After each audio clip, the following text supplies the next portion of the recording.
Hello friends, welcome to my channel defence practice class. বিশ্বের সবচেয়ে শক্তিশালী বিমান প্রতিরক্ষা ব্যবস্থা নিয়ে আজকের ভিডিওতে আলোচনা করব।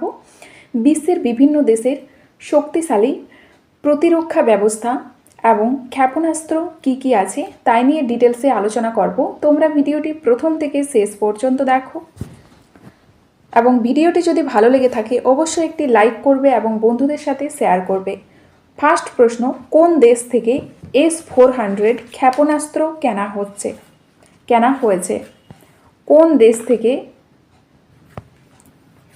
S-400 ক্ষেপণাস্ত্র কেনা হয়েছে? তো এই প্রশ্নের সঠিক অ্যান্সার হয়ে যাবে রাশিয়া থেকে কেনা হয়েছে S-400 ক্ষেপণাস্ত্র। S-400 ট্রায়াম্ফ রাশিয়ার আলমাজ অ্যান্টে কর্তৃক তৈরি S-400 ট্রায়াম্ফ বিশ্বের সবচেয়ে উন্নত বিমান প্রতিরক্ষা ব্যবস্থাগুলির মধ্যে একটি। এটি ম্যাক 14 এর বেশি গতিতে 400 কিলোমিটার দূরের লক্ষ্যবস্তুতে আঘাত হানতে পারে, যার মধ্যে বিমান, ড্রোন এবং ব্যালিস্টিক ক্ষেপণাস্ত্র রয়েছে। এবং দেখো, 4টি ধরনের ক্ষেপণাস্ত্র ব্যবহার করা হয় এই প্রতিরক্ষা ব্যবস্থায়, যেমন দূরপাল্লার 40 N6E এবং 91 N6E এর মতো উন্নত রাডার রয়েছে, যা 600 কিলোমিটার দূর পর্যন্ত হুমকি শনাক্ত করে। ডেভিড স্লিং কোন দেশের একটি বিমান ও ক্ষেপণাস্ত্র প্রতিরক্ষা ব্যবস্থা? তো রাইট আনসার এখানে হবে ইসরায়েলের। ডেভিড স্লিং ইসরায়েল মার্কিন যুক্তরাষ্ট্রের ক্ষেপণাস্ত্র। ইসরায়েলের রাফায়েল এবং আমেরিকার রেথিয়ন যৌথভাবে তৈরি ডেভিড স্লিং ম্যাক 7.5 গতিতে মাঝারি পাল্লার রকেট ক্রুজ ক্ষেপণাস্ত্র এবং 300 কিলোমিটার পর্যন্ত ব্যালিস্টিক হুমকি লক্ষ্য করে। এটি হচ্ছে ইসরায়েল এটি 2017 সালে মোতায়েন করেছিল এবং গাজা ভিত্তিক গোষ্ঠীগুলোর সাথে সংঘর্ষের সময় এটি হুমকি প্রতিহত করেছে। 3 নম্বর প্রশ্ন দেখো, S-300 কোন দেশের অ্যান্টি ব্যালিস্টিক ক্ষেপণাস্ত্র প্রতিরক্ষা ব্যবস্থা? তো এটি হচ্ছে রাইট অ্যান্সার হয়ে যাবে রাশিয়ার ক্ষেপণাস্ত্র প্রতিরক্ষা ব্যবস্থা। S-300VM হলো রাশিয়ার S-300V এর আপগ্রেড করা রূপ, যা 250 কিলোমিটার দূর পর্যন্ত ব্যালিস্টিক ক্ষেপণাস্ত্রগুলিকে বাধা দেওয়ার জন্য ডিজাইন করা হয়েছে এবং যার গতি হচ্ছে 7.5 ম্যাক এবং 9S-19M মতো সেক্টর নজরদারি রাডার ব্যবহার করে এটি।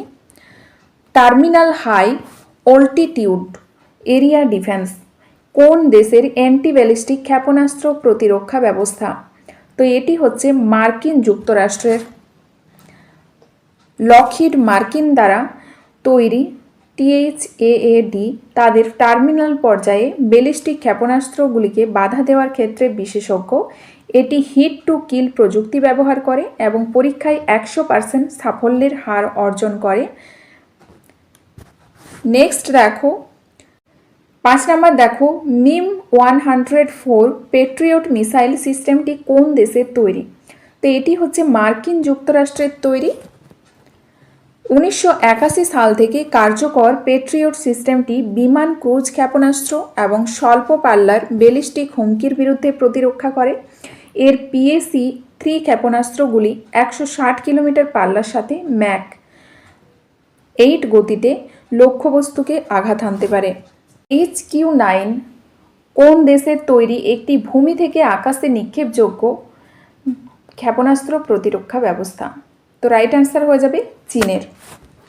এবং দেখো, চীনের HQ-9 এর প্রতিদ্বন্দ্বী, যার পাল্লা 200 কিলোমিটার এবং গতি ম্যাক 4.2, এটি 100টি লক্ষ্যবস্তু ট্র্যাক করার জন্য এবং একই সাথে 6টি লক্ষ্যবস্তুতে আঘাত করার জন্য পেসিভ ফেজড অ্যারে রাডারকে একীভূত করে এবং এই সিস্টেমটি কমান্ড গাইডেন্স এবং টার্মিনাল হোমিং উভয়ই ব্যবহার করে, পরীক্ষায় 95% নির্ভুলতা সহ। এবং চীন, উজবেকিস্তান এবং মরক্কো দ্বারা মোতায়েন করা এটি নতুন HQ-19 এর পাশাপাশি চীনের বিমান প্রতিরক্ষার মেরুদণ্ড গঠন করে। অ্যাস্টার 30 SAMP টি কোন দেশের ক্ষেপণাস্ত্র প্রতিরক্ষা ব্যবস্থা? তো এটি হচ্ছে option D right answer, France এবং ইতালির।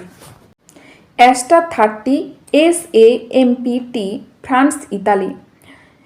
ইউরোসোম দ্বারা তৈরি অ্যাস্টার 30,120 কিলোমিটার দূর পর্যন্ত উচ্চগতির বিমান এবং ব্যালিস্টিক ক্ষেপণাস্ত্রের বিরুদ্ধে প্রতিরক্ষা করে। এর ম্যাক 4.5 ক্ষেপণাস্ত্রটি ইনসিরিয়াল গাইডেন্স এবং সক্রিয় রাডার হোমিং ব্যবহার করে। 8 নম্বর দেখো, মাঝারি বর্ধিত বিমান প্রতিরক্ষা ব্যবস্থা MEADS ক্ষেপণাস্ত্র প্রতিরক্ষা ব্যবস্থা কোথাকার? রাইট অ্যান্সার এখানে হয়ে যাবে উপরোক্ত সবে মার্কিন যুক্তরাষ্ট্র, জার্মানি, ইতালি। MEADS একটি যৌথ প্রচেষ্টা পুরনো সিস্টেমগুলিকে একটি মোবাইল নেটওয়ার্কযুক্ত প্ল্যাটফর্ম দিয়ে প্রতিস্থাপন করে এটি। এবং দেখো, এটি হিট টু কিল ইন্টারসেপ্টর ব্যবহার করে 360 কিলোমিটার দূর পর্যন্ত ক্রুজ মিসাইল, ড্রোন এবং কৌশলগত ব্যালিস্টিক হুমকি মোকাবিলা করে। 9 নম্বরে দেখো, বারাক 8 হলো কোন দুটি দেশের মধ্যে যৌথভাবে তৈরি করা একটি ভূমি থেকে আকাশে নিক্ষেপযোগ্য ক্ষেপণাস্ত্র সিস্টেম? রাইট অ্যান্সার এখানে হয়ে যাবে অপশন ডি, ভারত এবং ইসরায়েলের। ভারতের DRDO এবং ইসরায়েলের IAI দ্বারা যৌথভাবে তৈরি বারাক 8 ম্যাক 2 গতিতে 100 কিলোমিটার পরিসরে বিমান এবং ক্ষেপণাস্ত্রকে লক্ষ্য করে। এবং ভারতীয় নৌবাহিনীর জাহাজ এবং ইসরায়েল, আজারবাইজান এবং মরক্কোতে মোতায়েন করা এটি S-400 মতো। 10 নম্বর প্রশ্ন দেখো, আয়রন ডোম কোন দেশের বিমান প্রতিরক্ষা ব্যবস্থা যা Rafale advance defence systems? Right answer এখানে হয়ে যাবে ইসরায়েলের। এবং 2011 সাল থেকে চালু থাকা ইসরায়েলের আয়রন ডোম স্বল্প পাল্লার রকেট এবং আর্টিলারি সেলগুলিকে বাধা দেয়, যার সাফল্যের হার হচ্ছে 90%। এবং 2021 সালের গাজা সংঘাতের সময় সহ 2000টিরও বেশি বাধা রেকর্ড করা হয়েছে।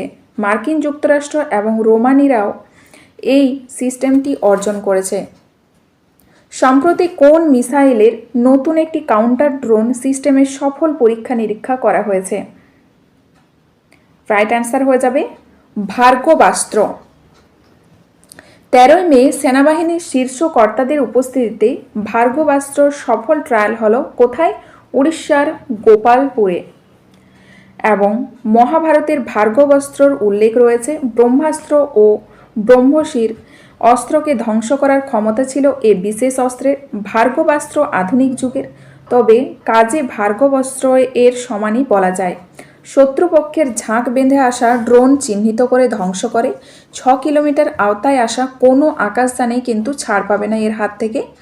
এবং ভার্গবাস্ত্রে বেশ কিছু উন্নত এবং আধুনিক ফিচার যুক্ত রয়েছে, যার সাহায্যে এই কাউন্টার ড্রোন সিস্টেম সহজে কি হয়, ক্ষুদ্র আকৃতির ড্রোন চিহ্নিত করতে পারে এবং প্রতিহত করতেও সিদ্ধহস্ত এটি। এবং ভারতের আকাশ সীমানায় ড্রোন আক্রমণ রুখতে মজবুত হয়েছে আমাদের দেশের এয়ার ডিফেন্স সিস্টেম। নতুন একটি কাউন্টার ড্রোন সিস্টেমের সফল পরীক্ষা নিরীক্ষা করা হয়েছে সম্প্রতি, এবং এর খরচ হচ্ছে তুলনায় কিন্তু অনেক কম না, এবং নাম হচ্ছে ভার্গবাস্ত্র। এবং এটি কম খরচের এই কাউন্টার ড্রোন সিস্টেমটি নির্মাণ করেছে Solar Defence and Aerospace Limited. কে নির্মাণ করেছে সেটাও কিন্তু জেনে নাও, Solar Defence and Aerospace Limited, SDAL। তো এই ছিল আজকের ভিডিওর কিছু ইম্পর্টেন্ট প্রশ্নোত্তর। তোমাদের যদি ভিডিওটি ভালো লেগে থাকে তাহলে লাইক করবে এবং বন্ধুদের সাথে ভিডিওটি শেয়ার করবে। চ্যানেলটি যারা নতুন দেখছো তারা সাবস্ক্রাইব করে রাখবে আবার নতুন নতুন ভিডিও দেখার জন্য।